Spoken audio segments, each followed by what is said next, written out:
Dapat mong matutuhang talikuran at bitiwan ang mga bagay na ito, matutuhang irekomenda ang iba, at hayaang mamukod-tangi ang iba kapag may magagandang pagkakataon. Huwag makipag-agawan o makipagkompetensya para sa mga pagkakataong mamukod-tangi at sumikat sa tuwing makakaharap mo ang mga ito.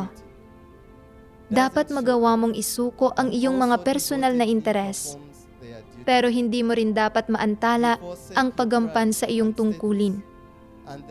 Maging isang taong gumagawa ng hindi napapansin, hindi nagpapasikat, at deboto ring ginagampanan ang kanyang tungkulin. Habang mas tinatalikuran mo ang iyong pride at katayuan, at habang mas isinusuko mo ang iyong mga interes, mas magiging payapa ang pakiramdam mo, mas magkakaroon ng liwanag sa iyong puso, at mas bubuti ang iyong kalagayan.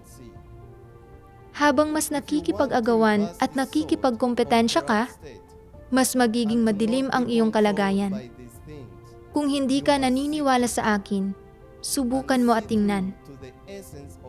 Kung gusto mong baguhin ang ganitong uri ng tiwaling kalagayan at hindi makontrol ng kasikatan, pakinabang, at katayuan, dapat mong hanapin ang katotohanan, makilatis ang diwa ng kasikatan, pakinabang at katayuan, at pagkatapos ay bitiwan at talikuran ang mga ito.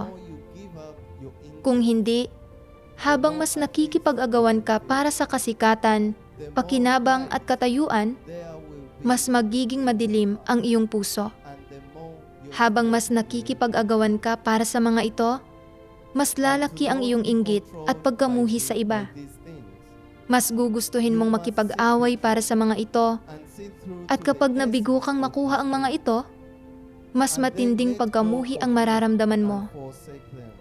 Habang mas matindi ang pagkamuhing nararamdaman mo, mas magiging madilim ang iyong kalooban, mas sasama ang paggampan mo sa iyong tungkulin, at habang mas sumasama ang paggampan mo sa iyong tungkulin, mas hindi ka magagamit ng sambahayan ng Diyos.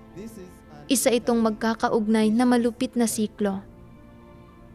Kung hindi mo kailanman gagampanan ng maayos ang iyong tungkulin, unti-unti kang ititiwalag. Amen. Amen.